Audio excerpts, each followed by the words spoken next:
Thanks for the $30 a month. I'm eating instant ramen every day. I was so shocked at my son's words that I thought time had stopped. What? I'm sending $1,300 every month.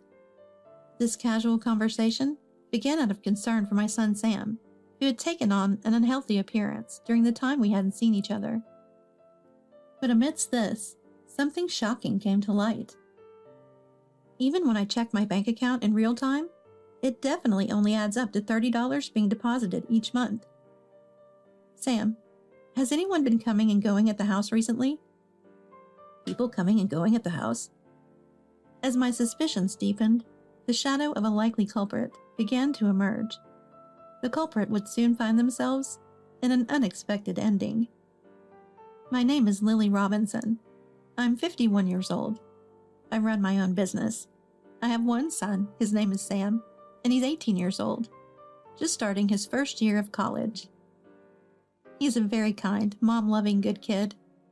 Sam has always been good at drawing, and now he's attending an art university. He's majoring in oil painting and spends his days drawing something or studying art materials and the history of painting. He wants to be a painter in the future and is working hard every day to get closer to his dream. Sam's paintings warm the hearts of those who see them. They use gentle colors as the main palette, but have strong contrasts and depth. To me, an amateur, they seem more than good enough, but Sam says he still has a long way to go. I'm a single mother, and I divorced my husband shortly after Sam was born. The main reasons were infidelity and financial issues. My ex-husband was never very responsible and lived more on a whim, but his irresponsibility worsened after marriage. I thought he was going to work normally, but it turned out he had been fired and was spending his time at lottery shops. By the time I realized it, tens of thousands of dollars had been withdrawn from my savings account. And when I confronted him, his bizarre response was, "Be grateful I'm living with you." Infidelity suspicions surfaced, and eventually we divorced. After that, I devoted myself to work. At that time, I was an employee at a company I joined after graduating from college, but it was tough to work while raising a small child. Taking days off for sickness or arriving late became more frequent, and I was looked upon coldly at the office. It was mentally challenging to continue, so I resigned. Looking back, I think it was the right decision. Fortunately, an acquaintance of my mom ran a company, and they offered me a job. The new company, led by a female president, was understanding about parenting. With help from those around me, I worked my way up to a higher position, and eventually, "I want you to take over as the company president," the previous president said to me. Her childlessness had left her pondering the company's future, whether to find a successor or shut it down. I was surprised at first, but after talking to her, I decided I didn't want the company to end. So now I'm the president of that company. While not wealthy, I've managed to provide a comfortable life for my child. I believe I'm supporting Sam in pursuing what he wants to do. My once little Sam is now a university student, and it fills me with a deep sense of emotion. Starting his college life, Sam began living alone near the school. During the move, I felt a mix of sadness at his leaving the nest and joy at how well he had grown up, almost bringing me to tears. "Mom, I think I'll still cause you trouble, but thanks for everything up to high school. I'm counting on you in the future, too." Sam said that on the moving day. He really is a considerate child. Though Sam's house isn't too far from our family home, we haven't been able to meet often recently because he's busy with university assignments, but we often talk on the phone. I know I'm a bit clingy, but just hearing his energetic voice reassures me. Today, after a long time, Sam is coming home. I'm looking forward to hearing about his grades and college life. "I'm home." Sam returned past 11 at night. I was worried because it was late, but when I heard the front door and went to greet him, there stood a much thinner Sam. "Uh-oh, welcome back." I was so surprised by the drastic change that my voice caught in my throat. Sam, who used to have a healthy physique, now had bony arms and hollowed cheeks. "Sorry I got home late. Ooh, I'm hungry. Is there dinner?" But his tone and manner were unchanged, still the same old Sam. For now, I laid out Sam's dinner on the table. Wow, Mom's cooking. It's been a while. Let's eat. Sam ate with incredible speed, his eyes shining. He even went for seconds of bread. It was nice to see him eat so much, but something about the way he stuffed his cheeks felt off. How's college life? I asked, trying to distract myself. It's fun. I finished several paintings just in the first semester, and I'm learning a lot. That's good. Your grades for the first semester look promising. You're working hard. Well, I want to get as good grades as possible. Oh, by the way, I've made some close friends recently. Sam spoke after chewing and swallowing his food. This was the first time he'd mentioned friends since starting college. They're all funny and kind. They even came to stay over at my place the other day. Such a college-like episode, I thought nostalgically. I remember staying over at friends' places when I was in college. That's nice, but don't play too hard, okay? Of course, I know. I gave him a gentle warning. There are temptations you shouldn't give in to, even in college. I trust Sam, but it's always better to be cautious. Because he came home late, he went to bed right after dinner. He had to go to school the next morning, so he couldn't talk much before he left. A week passed since then. The concern about Sam's health, which I noticed when he came home, remained on my mind. Even if it were a diet, he had lost too much weight too quickly. Besides, Sam never needed to diet. He was always so healthy. Is it strange for me to intervene in his lifestyle at 18? Am I overthinking? These thoughts crossed my mind. After a week of worrying, thinking it was a waste of time to ponder, I decided to call Sam. Hi, Mom. What's up? Sam's voice was normal as ever, somewhat anticlimactic. Well, I was hesitating whether to ask you when you came home the other day. Yeah? What is it? Sam, are you eating properly? Yeah, I eat well every day. Sam's answer was reassuring. But then, what about sleep? Are you too busy to get enough? I guess I do sleep less than before. I've started a part-time job, so I tend to cut back on sleep. Part-time job? This was news to me. He had started a part-time job as a busy college student? Where did he even find the time for it? Oh, didn't I mention it? I'm working night shifts at a grocery store. Night shifts? Are you okay? If you're short on money, I can send more. I send money to Sam's bank account every month for living and food expenses. At first, he said it was enough. But since he got into the art college he wanted, I wanted him to fully immerse in college life, so I've been sending him money. But to hear that he needs to work night shifts to make ends meet. Certainly, being an art student can be expensive. I impulsively thought of increasing the allowance. No, it's fine. But, as I hesitated, Sam, perhaps worried, said gently, Thanks for the $30 a month. I'm eating instant ramen every day. What?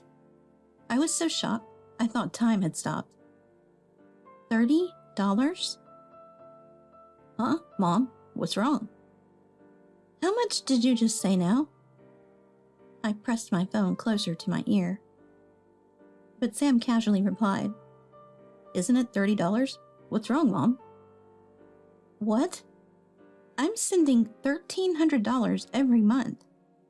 I informed Sam, who sounded as if he was pretending to be ignorant about the whole thing. It was absurd to think of $30 a month covering living and food expenses. At first, I thought it was a mistake, but when I told Sam this, What? He exclaimed loudly, Every month, only $30 is deposited into my bank account. That can't be. What does that mean? Confused, we both tried to make sense of the situation over the phone. It seemed that Sam hadn't touched the money I'd been sending. He had been covering his expenses with his part-time job earnings. I remember telling him to ask me for money for any urgent needs or art supplies, and I would deposit that separately into his bank account. Sam has 2 bank accounts. One is just for the money I send, and the other he uses for his expenses and credit card payments. The allowance account doesn't get any deposits other than the monthly amount from me, making it easier to track. While on the phone, he checked his account balance using the app which showed a balance of $120. Calculating 4 months' worth from April to July, it appeared that each month's allowance was indeed $30. Are you sure you haven't used it? Maybe you accidentally spent it in a hurry. No, I haven't spent it. Sam firmly replied to my final check. This meant that the only possibility left was theft. Wait a minute, something's wrong. What happened? While I was trying to figure things out, Sam suddenly spoke in a grave tone. I just looked at the bank account's transaction history in the app, and the money is being withdrawn every month. He muttered softly. I felt a chill run down my spine. The withdrawn amount was $1,270 each month. Combined with the remaining balance, it added up to the $1,300 I send monthly. Sam, where do you keep your ATM card? Also, has anyone been frequently visiting your house lately? If the amounts matched, the next question was who was withdrawing the money from the bank account. I tried to remain calm as I asked Sam these questions slowly. If it wasn't Sam, then someone must be stealing and using his ATM card. The most suspicious would be someone frequently visiting his house. The ATM card is in my desk drawer, and people who come over often? Sam groaned, sounding distressed. I swallowed hard. Maybe my friend Michael? That was the first time I heard that name. This Michael Tyler, as Sam called him, seemed to be frequently visiting Sam's house, sometimes even bringing other friends for what seemed like parties. But I don't think he's that kind of person. Sam defended him, but I couldn't shake off the suspicion. Would a friend regularly host parties at someone else's house? Given the frequency of his visits, it was natural to suspect him. I know you might not like this, but we have no other choice. If it turns out not to be him, you can get even closer to him. With that, I explained to Sam what we had to do next. Weeks passed, and our plan was underway. In August, I transferred the usual $1,300 to Sam's bank account. Today, for the first time this month, Michael was supposed to visit Sam's house. I double-checked the plan with Sam over the phone to make sure everything was set. Michael entered Sam's house without hesitation, familiar with the place like it was his own. Did you do that assignment for the class? Can I copy it? Sure. But I said last time was the last time. After spending a few hours as usual, Michael lazily got up to leave. I've got something else to do today, so I'm heading out. Before leaving, he went to the bathroom. While Michael was in the bathroom, Sam went to his room to check his drawer. Shockingly, the ATM card that was supposed to be there was gone. It had been there before Michael arrived. This made the culprit clear. See ya. Wait a second. Sam stopped Michael as he quickly tried to leave after coming out of the bathroom. With resolve, Sam spoke up. Give me back my ATM card. What? Sam looked him straight in the eyes and said it firmly. But Michael didn't respond, and instead laughed mockingly. The card that was here before you came is missing. Just give it back now, and I won't be mad. Sam said this gently in his usual tone, but Michael remained defiant, unflinching. I don't understand what you mean. He pushed back. You've been taking money from my bank account every month, right? That's the money my mom works hard to earn every day. So, I don't know what you're talking about. Besides, where's your proof I took it? Michael spoke condescendingly. Finally, Sam grabbed Michael's arm and raised his voice. I don't want to do this, but show me everything in your bag. Sam tried to forcibly check Michael's bag. What the hell? However, the physically larger Michael easily brushed Sam off. After a struggle, Sam was pushed forcefully and fell dramatically backward. But in that moment, something fell from the pocket of Michael's hoodie. It was unmistakably some kind of card. Sam, with eyes red from anger, picked it up and looked up at Michael. This is... The card was a bank ATM card, clearly labeled with Sam Robinson. Cornered, Michael clicked his tongue and looked down at Sam, who had fallen. Such a hassle. You never noticed until now. He muttered. Then Michael continued. Yeah, I took it. But it's your fault for not noticing, right? You look like a rich boy. I targeted you from the beginning. Michael confessed his actions, unapologetically angry. Sam, overwhelmed by the betrayal of a trusted friend, started crying. The fact that a friend betrayed him hit the kind-hearted Sam hard. Crying like a girl? Really funny. Mocking Sam, Michael said, "See ya." And tried to leave with Sam's ATM card, opening the front door. But as he opened the door, there I was, waiting. Whoa, who's this lady? Who? I'm Sam's mom. I spoke in a deliberately strong tone, expressing my anger. Sam had contacted me right after confirming the missing ATM card. I took the day off from work and waited in a nearby cafe for his call. Oh, you're the one who told Sam about the bank account balance. You really should let go of your kid. Michael showed no mercy, even to me, mocking me further. Stealing someone's money is a serious crime. Do you realize what you've done? Sure. A lecture. My words didn't affect him at all. His contemptuous attitude was perfect for provoking anger. Listen to me carefully. As I spoke firmly, Michael narrowed his eyes and grabbed my arm. Shut up. He began to apply more pressure. The pain increased. Ow!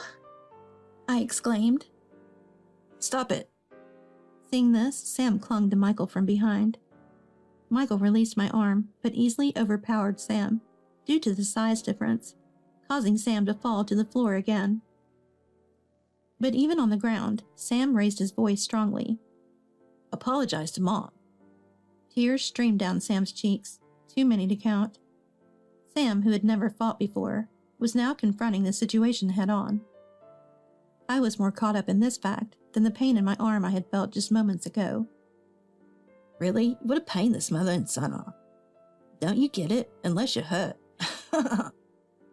As Michael's hand reached towards Sam's chest, the door burst open with a rush of light from outside.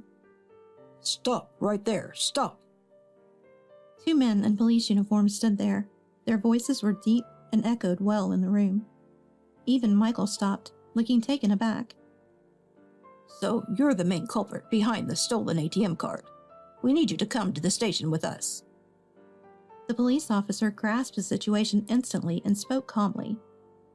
How? Why? While Michael was flustered, Sam and I both looked relieved. Our plan had worked perfectly. Everything that had happened was calculated by Sam and me. We always kept the ATM card in a specific place. Then right before Michael was about to leave, we would check if the card was still there. If it was there, Michael wasn't to blame, but if it was gone, he was definitely the culprit. I was waiting nearby, ready to come over as soon as I got the call. We had informed the police beforehand, so they could arrive while we stalled. Knowing Michael was physically strong, from what Sam had told me, we were prepared for the possibility of being overpowered. The only thing we hadn't planned for was the police being later than expected. It was a close shave, but we were saved. I was on the ground, and Sam had been grabbed by the chest, making it obvious who the culprit was. Michael said, "What are you talking about? We were just rehearsing for a play." Even in this situation, he tried a desperate lie, but the police weren't going to believe that. Flanked by police, Michael was led out of the room. Later, the police investigation confirmed that Michael had stolen the money. It turns out he'd committed the same theft several times before, using the same method. Not only that, but he was also involved in underage drinking and smoking. Until now, he had gotten away with lighter punishments due to being a minor, but this time his attitude towards us would likely result in a harsher sentence. I couldn't help but wonder how Sam had mistaken such a person for a kind friend. When I asked him, he said Michael had complimented his paintings. According to Sam, I think Michael was sincere when he said those words. He said, even after knowing his past and family circumstances, Sam defended Michael until the end, not blaming him entirely. As his mother, I might think he's too kind, but if Sam says so, perhaps that's just how it is. We then returned to our normal lives. I told Sam, "It's okay to do part-time work, but make sure to use the allowance too," I told him. After a few weeks, Sam regained his usual appearance. In a few months after the incident, in December, Sam surprised me by inviting me on a trip to Charleston for my birthday. He planned everything, the accommodation, places to visit, and I just went along. Surprisingly, he even paid for everything. Mom, thank you for raising me. Live a long life. Happy birthday. The trip to Charleston was his gift to me. Apparently, he had been doing part-time work and saving money bit by bit for this day. I was overwhelmed with happiness, tears flowing freely. This birthday turned out to be a very happy one for me. Truly, he is my pride and joy. I need to live a long life to witness more of Sam's growth and create happy memories together.